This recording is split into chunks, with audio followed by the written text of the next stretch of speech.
Australian doctors are calling for people to stop using terms named after men, kings and gods to describe body parts such as Adam's apple and Achilles heel. From fallopian tubes to the pouch of Douglas, women's body parts have been named by and after men. Oh, Rudy, it's good to be back for another Tuesday's video. Wait till you hear how ridiculous this story is.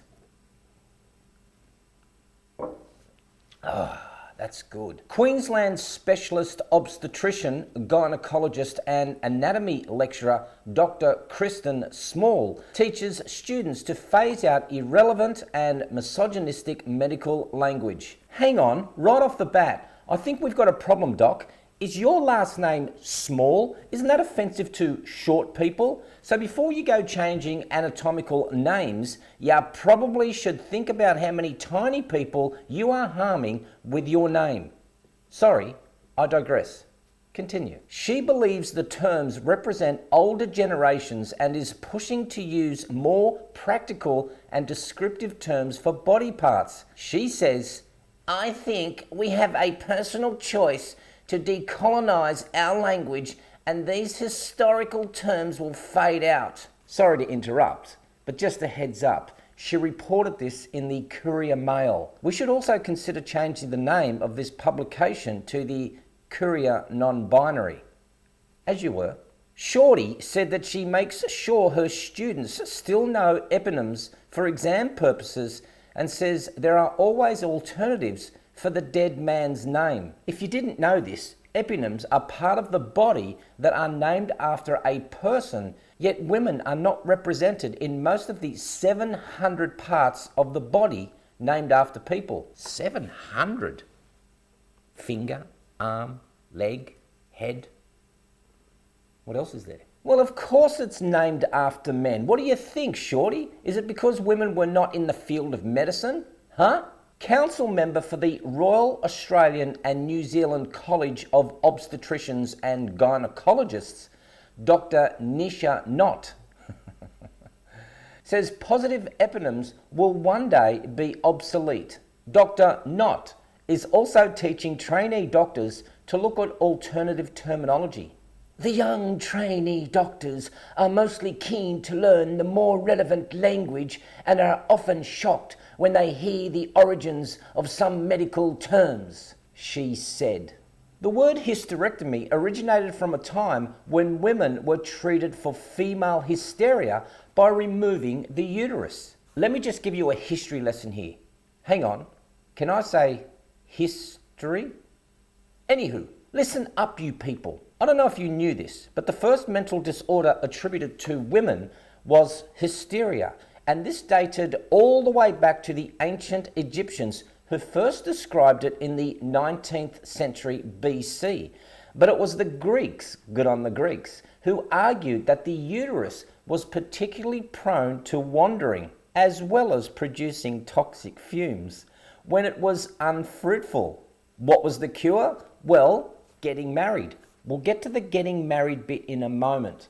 The idea persisted through the centuries. In the 19th century, it became a go-to diagnosis amongst male-driven medical professions. Hysterical ladies began filling doctors' waiting rooms, lining up for the cure of physician-assisted genital massage to induce paroxysms. That is a polite term for orgasm. I'm about to paroxysm. The doctors began to suffer from chronic hand cramps and fatigue, making the mechanical vibrator, when it was invented, a welcomed relief. My hand hurts. Sure they did. Sorry, I digress. So rather than the term hysterectomy, Dr. Knott now prefers to use the term uterectomy instead. Is that because the word hysterectomy has a male pronoun of his in hysterectomy? This is so stupid. I'm glad I'm back. Oh, come on, the whole thing is just silly. It just sounds like an Italian person asking for directions. Hello, tourist from Italy. Where are you off to? I'm off to the beach. Oh, okay. Do you know where that is? No, uterectomy. The push for change may have started in the area of women's health, but the conversation is now in the wider health community. It just makes sense for the medics, but also for the patients, to use more understandable terms, Dr. Knott said. Oh, hi patient, could you remove your tie so I can have a closer look at your apple? My apple? Yes, we don't want to use any male-associated terms such as the Adams Apple, which is believed to be named after the biblical figure of Adam. He was the first man that was created and then got an apple stuck in his throat. Did I say throat? Got an apple stuck in his throat. Even surgical instruments and tactics are also named after men, such as the Phanersteel incision, which was named after a man who published a paper on incisions in the 1900s. The speculum used by gynecologists to perform a pap smear was named after an American slave trader. The Achilles tendon, that tough band of fibrous tissue that connects the calf muscle to the heel bone, is named after the mythological Greek warrior Achilles. Now the word or vagina, for example, comes from the Latin for sheath, a close-fitting cover for the blade of a knife or sword.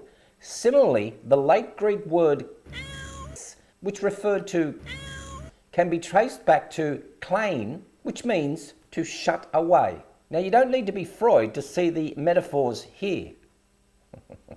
American researchers published a report reviewing 700 anatomical and histological eponyms and found that there was only one named after a woman. Dr. Shorty said that much of the female reproductive system is named after dead dudes.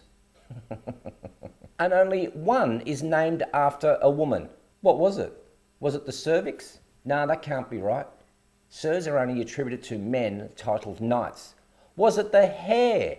Nah, that can only be male also. What about pupil? Nah, that can be all 357 genders. Was it chin? Nah, too Asian. I don't know, I've got no idea. Oh, I know. Gonads. That's a female name.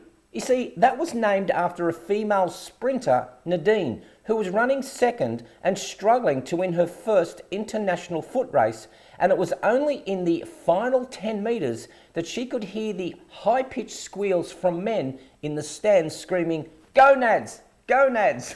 Gonads!" I'm sorry, but the article didn't say what body part it was.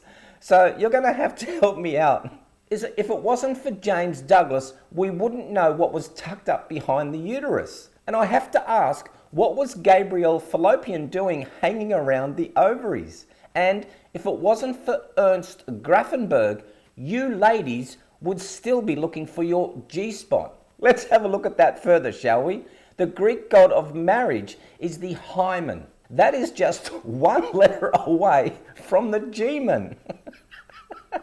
Back to hysteria, when the only cure was marriage. You see, Hyman, the poor sucker, died on his wedding night. Now, when I started digging deeper into this, believe it or not, Swedish activists have called for English speakers to replace the sexist terms in their own language, such as renaming the hymen with the new term vaginal corona. I shit you not.